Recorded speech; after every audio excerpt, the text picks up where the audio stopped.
For today's video, i-share ko sa inyo yung mga bagay na dapat alam mo pag ninanais mo magpunta at magtrabaho dito sa Toronto, Canada. So itong mga i-share ko sa inyo ay base lamang sa aking experience at base sa mga nakakausap ko na naninirahan dito sa Toronto, Canada. At base sa nakikita ko dito. Okay, so kung gusto mong manirahan at magtrabaho dito sa Toronto, Canada, maraming actually, maganda rito sa Toronto, Canada kasi dito maraming trabaho, accessible ng public transport, yung halos lahat ng mga bagay dito, ospital, eskwelahan, simbahan, grocery, at kung ano pang sangay ng gobyerno. Pero ito yung dapat na malaman mo pag pupunta ka rito. Number one, majority ng mga tao dito may insurance. Kasi if something happened to you, to your family, knock on the wood, wag naman sana, is mahihirapan ka kung wala kang insurance dito. Okay. Number two, dito sa Canada, dito sa Toronto, Canada, mahal ang renta ng apartment dito. Talagang sobrang mahal. That's the reality. Nung dumating kami rito nung 2013, alam niyo ba, ang one bedroom dito nasa $600 lang. Minsan $600, minsan $700. Ngayon, alam niyo ba ang renta ng one bedroom na apartment dito sa Toronto, Canada? Hindi pa to downtown, nasa $1,750 plus magabayad ka pa ng hydro, parking, and everything. So talagang napakamahal. So kung ang sweldo mo lang dito minimum lang, nilagay ko na lang talagang, kasi yun ang realidad, hindi talaga kasya. Kasya pero kulang na kulang. Kung isang pamilya kayo, yun ang sabihin ko. Okay. Number 3, dito talagang trabaho dito. Talagang walang tigil sa trabaho talaga dito Kasi pagka hindi ka nagtrabaho dito, ang daming bills kasi dito So may insurance, mga bills, and so on. Pag hindi ka nagtrabaho, yung bills mo lalakad yan, hindi hinto. So magkakapatong-patong yan. So talagang dito sa Toronto, Canada, sa buong Canada, talagang bawal ang tamad dito. Talagang every dollar na kikitain mo talagang tatrabahuin mo. So bawal ang tamad. Number 4, pag dito ka tumira sa Toronto, Canada, may pamilya ka, tapos kakarating mo lang, talaga yung isang full-time job, sabihin ko na ang sweldo mo is $20 per hour. Talagang yung realistic lang, talagang halos doon lang mapupunta sa apartment mo kung nagre-renta ka. Pambayad mo pa sa kuryente. Tapos syempre yung mga insurance ka pa, kung 4 kayo, lahat kayo may insurance.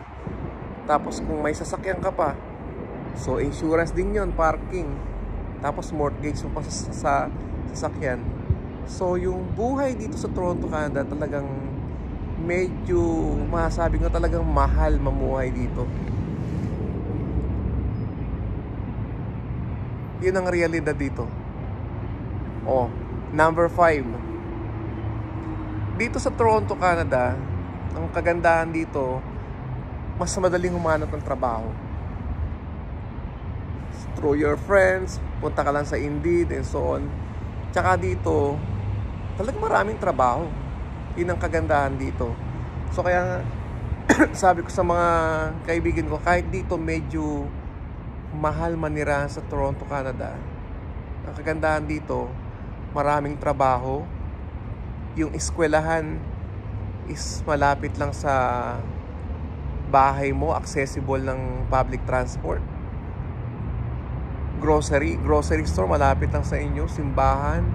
Kung may mga ayusin kang papeles sa gobyerno, IDs and so on, napaka-accessible.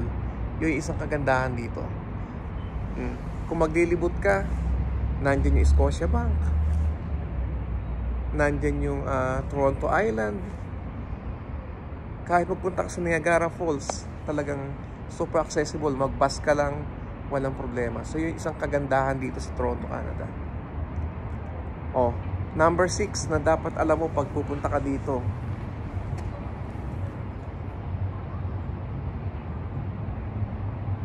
Dito, pag pupunta ka at magkatrabaho sa Toronto, Canada, ito ang kagandahan dito. Kahit wala ka munang sasakyan, walang problema. Kumpara sa ibang probinsya ng Canada, na pag nagpunta ka at nagtrabaho doon, obligadong may sasakyan ka kasi malayo yung bahay mo sa distansya ng trabaho mo. Kahit mga ospital, eskwelahan and so on, doon kailangan may sasakyan ka. Dito kahit wala kang sasakyan, walang problema. Kasi lahat dito accessible ng public transport. 24/7 may masasakyan ka. So, yun ang isang kagandahan dito. Number 7. Kagandahan dito sa Canada, kahit dito sa Toronto talagang malinis. Tapos mabilis ang aksyon ng rito ng mga ahensya ng gobyerno. I will give you an example, yung sa healthcare system nila. Dito, kapag tumawag ka ng ambulansya, kunyari nagkaroon ng emergency, tumawag ka ng 911, 5 minutes na dyan na nasubukan ko yan. One time nagkaroon ng one time nasubukan ko yan nung maliit pa yung anak ko, nagkaroon ng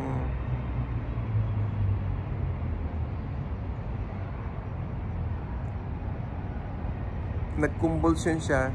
Talagang tumawag ako. Saglit lang, wala pang 5 minutes lang nandito na talaga. Talagang yun ang isa sa kagandahan na dito ka naninirahan sa Toronto, Canada. Mabilis ang aksyon ng rito, ng mga ahensya dito sa gobyerno. Tapos pag wala kang pambayad kasi pagka tumawag ka ng 911 dito, tumawag ka ng ambulansya, magbabayad ka ng $45. Pero hindi mo naman kailangan agad bayaran yun. Kung kailan ka lang magkaroon, kasi papadalang kanila ng mail na andun yung babayaran mo na $45 sa paggamit ng ambulansya. Ano pa?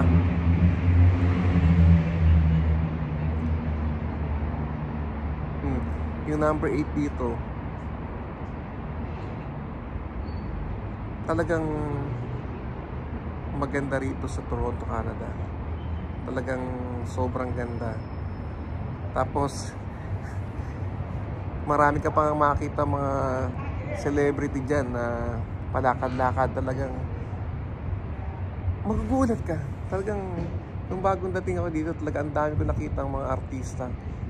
Lalo na kapag may mga festival dito. Example, yung Toronto International Festival. Ang dami mong makikita mga Hollywood stars na nandyan na sa kalsada, naglalakad sila. Maganda. Talagang mafe-feel mo talaga na wow, ito pala yung Canada. Ang ganda. Diba? And yung number 9 na isa na nagustuhan ko dito, na dapat alam mo, dito sa Toronto, Canada, talagang multicultural yung dito sa Canada, multicultural dito. Kahit saan ka magpunta, may iba't ibang lahi. Parang hindi ka ma-homesick. Tulad tayo, Pilipino. Pag nagpunta ka sa Bathurst and Wilson, majority ng tao dun, mga Pinoy, Bathurst and Steeles, and even sa area namin, ang daming Pilipino dito, guys. So hindi mo ma-feel yung homesick kasi marami kang makakausap, marami kang magiging kaibigan dito na kabayan, mga Pilipino. So yun ang maganda rito. Kaya parang nasa Pilipinas ka rin. Okay, number 10. Dapat alam mo to pag pupunta ka rito. Dito sa Toronto, Canada, dito sa Canada, maganda dito kasi may experience mo lahat yung seasons, no? Yung winter, spring, summer, fall. Yan. Talagang may experience mo yan.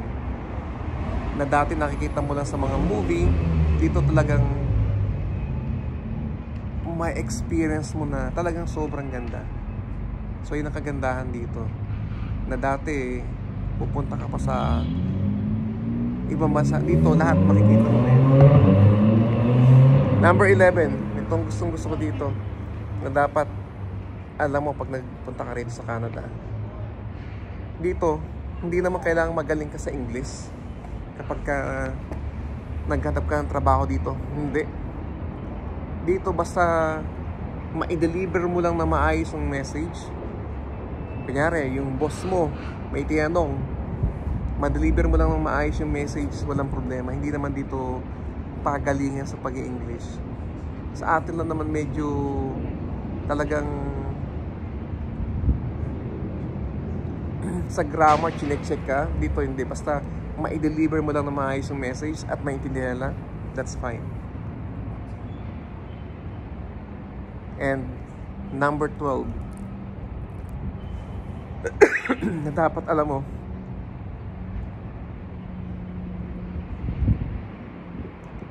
dito pagka nanganak ka dito, wala kang babayaran dito sa Canada.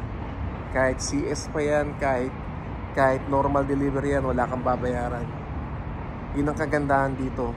Kaya yun yung pang hikayat ng Canada sa mga immigrants sa iba't ibang panig ng mundo, yung tinatawag natin na free healthcare. Pero in reality, hindi naman talaga siya free kasi galing din sa tax ng mga trabahador yung pera na ginagamit doon. Pero yun ang kagandahan dito. Operahan ka, manganak ka, magpa-laboratory ka, wala kang babayaran talaga. Wala kang ilalabas sa bulsa mo. Tapos ma-avail mo pa yung serbisyong medical dito sa Canada. Kasi dito ang goal nila is pag na-hospital ka, magpagaling ka, hindi ka ma-stress sa kung saan ka hahanap ng pambayad mo sa hospital. Wala ditong ganon. Basta ang goal mo dito, pag na-hospital ka, magpalakas ka, magpagaling ka. Yun lang. Wala kang ilalabas sa pera. Yun yung kagandahan dito. Yung healthcare system talagang yun yung sana meron tayo sa Pilipinas. Napakaganda. Number 13. Dito sa Canada, kailangan talagang maganda ang credit score mo. Nung dumating ako dito, sabi, kailangan mag-utang ka tapos bayaran mo agad para gumanda yung yung credit score mo, maging good standing ka para makita ng mga lender na magaling ka magbayad ng utang before your time.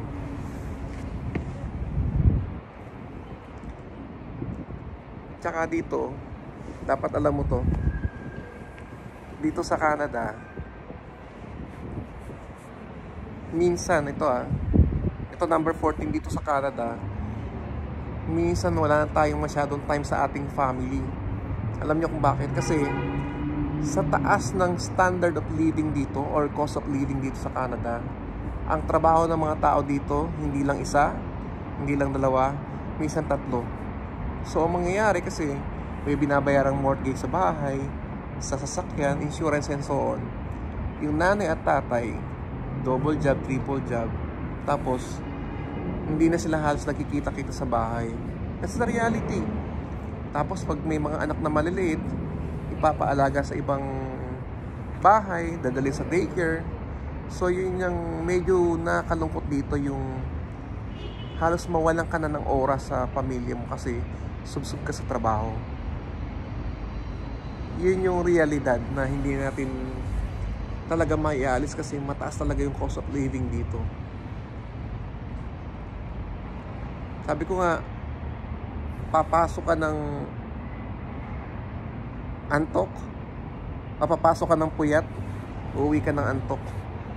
Minsan nga, aalis ka ng bahay 5:30 in the morning, minsan uuwi ka alas 12 ng madaling araw. Wala tayong magagawa, double job ka eh. Tsaka it's your choice. Kasi pwede naman na mag-apartment ka, pwede naman na huwag kang kumuha sa sasakyan, pero pinili mo yun. So kanya-kanyang choice lang yun. So pinili mo magkaroon ka ng sasakyan, ng bahay, so talagang mag-double job, triple job ka. Pero may isang bagay na ma-sacrifice, yung time mo sa pamilya mo. So yun yung disadvantage. Yun ang disadvantage. Okay, number 15. Dito pag nag-18 na yung anak mo, pwede na silang mamuhay sa sarili nila. Hindi katulad sa atin na kahit na 20 pataas kasama pa ng parents. So dito, they have the chance na mag-move out sila. So, maganda rin dito, matututo sila maging independent. Talagang hindi naaasa sa magulang. Oh, next one, number 16. Discuss natin lahat. Dito sa Canada,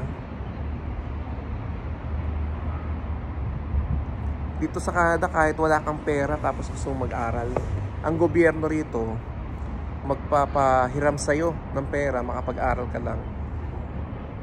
Tapos babayaran mo lang yan pag natapos ka ng pag-aaral. Ang tawag dun dito sa Ontario is OSAP. So papahiramin ka nila ng pera para makapag-aral ka. It's a loan, part loan tsaka part grant. Yung loan, yun yung babayaran mo after makatapos ka ng trabaho. Tapos yung grant naman, yun yung money na nakuha mo sa gobyerno na hindi mo nababayaran. So ganun kasi dito sa Canada, gusto nila is magkaroon ka ng karagdagang skills para maging additional manpower ka ng gobyerno. Diba, papaaralin ka nila, papahiramin ka nila ng pera.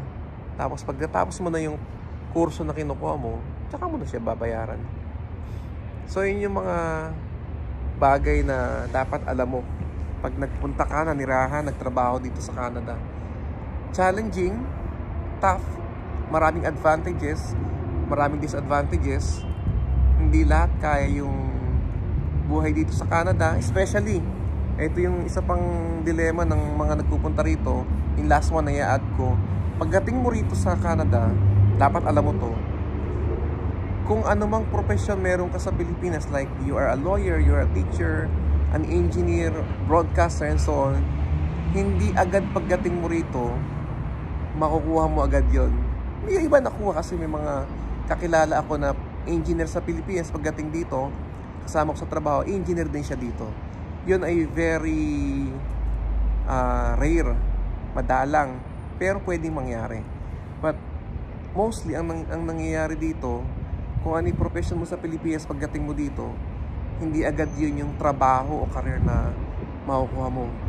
Majority of us, simula sa mga odd jobs, cleaning jobs, nagkatrabaho sa mga restaurant, nag-dishwasher, nag-cleaner, and so on. And then after makapag-establish na, nagkaroon na ng maraming connection, nagkaroon na ng experience, nalaman na kung paano ang gagawin, ayun, nakapag-adjust na, tapos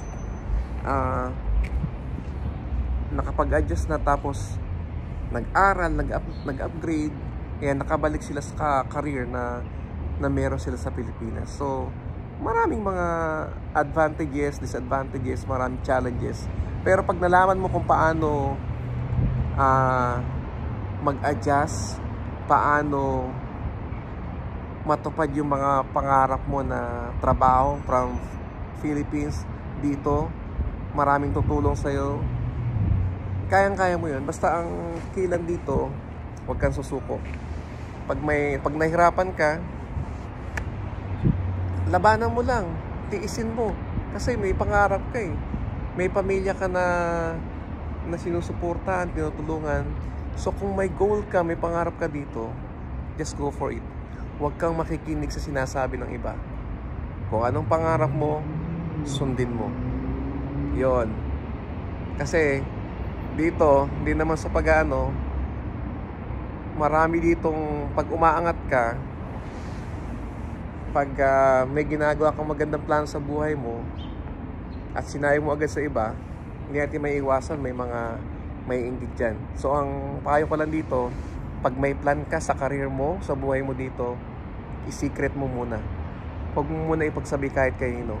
Kasi pag pinagsabi mo agad, baka mausog, baka may mainggit, hindi natin alam. Kasi iba dyan, maraming mga negative. Sasabihin niyan, oh, huwag ka na mag-aral. Kasi kahit naman mag-aral ka dito, parehas din naman sweldo, hindi mo magagamit. Don't listen to them.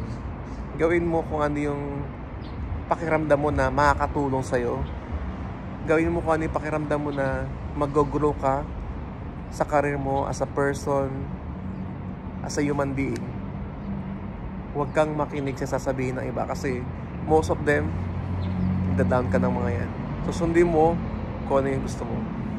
Okay? So yun yung mga ilang bagay na pwede kong ma-share sa inyo kung ikaw na kabayan na nasa Pilipinas pa lang, tapos naghahanap ka ng mga bagay. Ano ba yung dapat gawin, dapat malaman kung gusto kong pumunta, manirahan, magtrabaho sa Canada. And before I end this video, sabihin ko sa inyo, ang Canada isang napakagandang bansa. Mahal mamuhay, pero maraming ways para mabalance natin yung buhay. Kung mahal, magtipid. Huwag tayong pagsabayan sa mga bagay na hindi natin naman kaya for the meantime. So yun lang. So sana nagkaroon kayo ng idea kung ano yung buhay dito sa Toronto, Canada. So sa mga hindi pa nakaka-subscribe sa ating channel, pakilala tayo. Once again, this is Alfred of Sir Alfred TV, isang Pinoy na naninirahan at nagkatrabaho dito sa Toronto, Canada. At sa lahat ng mga OFW, mga kababayan natin nagkatrabaho sa anumang panig ng mundo, mabuhay ang mga Pilipino sa anumang panig ng mundo. Have a great day and laging maging malusog and always be a blessing to other people. Mabuhay.